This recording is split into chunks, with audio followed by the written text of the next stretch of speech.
Most of us have faced or are facing daunting life decisions. It's terrifying to be standing at a crossroads, wondering which path to take, wondering and dreaming about the impact this one step could have on the rest of your life. After careful deliberation, or an impulse decision, whatever path we choose is ultimately a reflection of who we are and who we wish to be. We each have our own individual dreams, ambitions, and values. We will make our decisions based on them. But where do they come from? Is it possible that we've been influenced and manipulated into making decisions that we believe to be our own? In that case, is my life even my life? Is anyone truly original? I mean, maybe it's not that deep. I don't think it really matters if I've been influenced into having yogurt for breakfast, or if I want a certain kind of shoe to fit in. These hidden influences and desires to conform are harmful if they limit our opportunities. It is crucial that we ensure we are not misjudging or underestimating ourselves. This year, I'm completing a research project examining why girls and women are less likely to go into STEM than boys and men.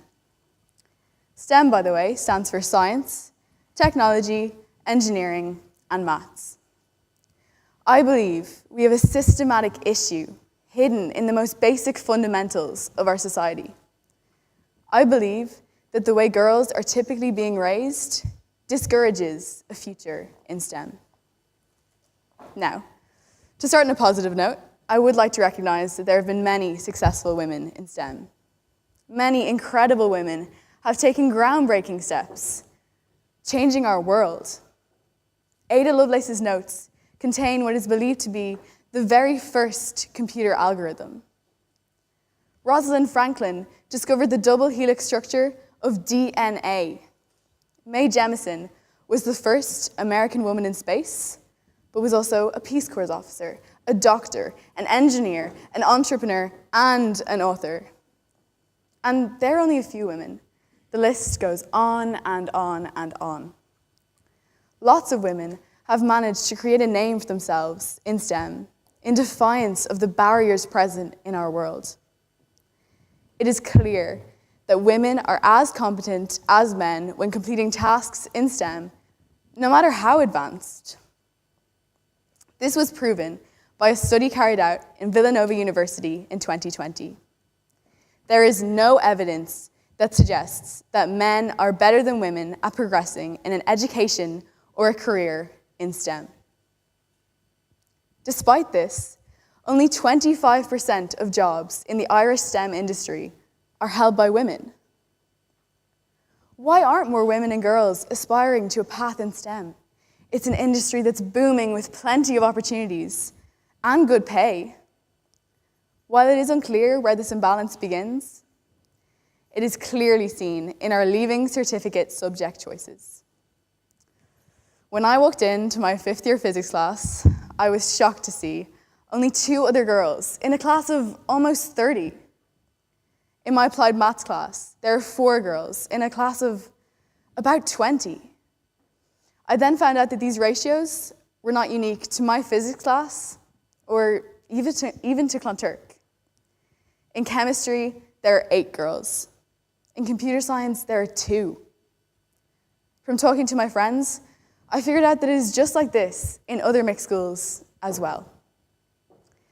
It is so strange that such a broad, critical part of the curriculum and of our world is appealing more to teenage boys than girls. I know, and we all should know, that this stark imbalance is not due to girls having a lower aptitude. We need to dig deeper. I created a survey and I piloted it on my maths class. From this, I found that despite the girls on average getting the same grades as the boys, they all rated their confidence in their ability to be much lower. All of the boys in my class rated their confidence in their math skills to be a 6 out of 10 or higher. All of the girls in my maths class rated their confidence in their math skills to be a 5 out of 10 or lower. Some girls are not interested in STEM. That is true, and it's perfectly okay. Some boys are also not interested in STEM, and that is also true and perfectly okay. What is not okay is when a girl has an interest, but she does not have it supported or nurtured. When she has an ability, but she does not have the confidence in herself to continue. So, how do we instill confidence in young girls? I'm striving to find the answer to this question. So I improved my survey, and this time I sent it around to my entire year. I found the results extremely interesting. Of the girls in my year who were interested in pursuing a future in STEM, 70% had a brother who was also interested in pursuing a future in STEM. Of the girls who were not interested in pursuing a future in STEM, only 27% had a brother who was interested in pursuing a future in STEM. This suggests that girls with brothers who are eager to follow STEM paths are more likely to go into STEM themselves. It makes sense if you think about it. Girls with brothers, myself being one, would be more likely to be surrounded by boys' toys, ideals, and values. Maybe they would even be more likely to be given opportunities in STEM. There are many different opportunities open to children that allow them to discover any interests they may have. Whether this is an after-school activity, a short course, a game, or a trip, it can make a world of a difference. 44% of the boys in my year had engaged in a STEM-related experience outside of school. Only 19% of the girls had. Thankfully, in Ireland, gender is not a common factor affecting the opportunities open to children. So, why aren't more girls engaging in science-based courses and activities?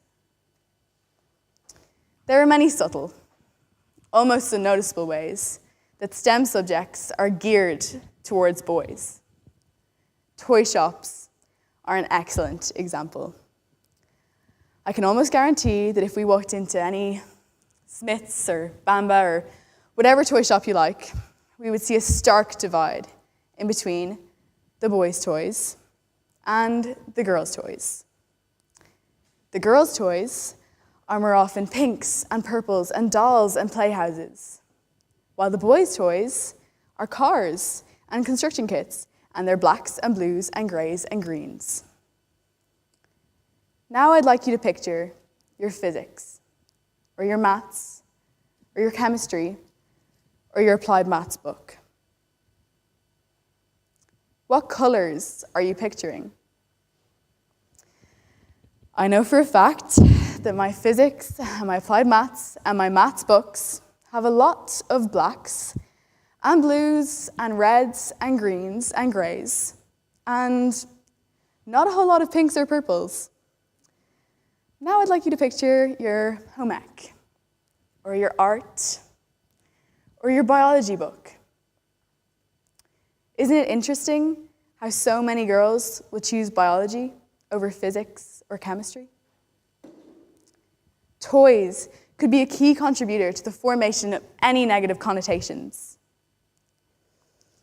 The colors and topics of typical boys' toys are usually more relevant to STEM than girls' toys. Personally, I would hate to think that girls are being discouraged from such a young age. Now, toys are obviously not the only factor at play. Some cases, they may not even be a factor at all. Confidence is a key issue here. Lack of confidence does not mean lack of ability. Lack of confidence does not mean lack of interest. All girls need to feel welcome in STEM from a young age. Discovering an interest or an aptitude is not possible without this. Now, I'd like to take you back to my physics class. 3 girls in a class of almost 30. For it to be equal, there should be 15 girls in my class. That means there are 12 girls missing. According to Irish State examination statistics, only 25% of the annual Leaving Certificate physics students are girls. Are we missing out on a whole generation of young, groundbreaking female scientists? Imagine one girl from this generation. She was born with a potential aptitude in STEM, a strength waiting to be nurtured. This particular little girl could provide a solution for one of the world's most pressing issues, the energy crisis, for example. But this ability can only emerge under the right support, with the right conditions. Now this girl is 16, choosing her future path. She makes her decision through the lens of the conditioning and influences of her life. What path will she choose?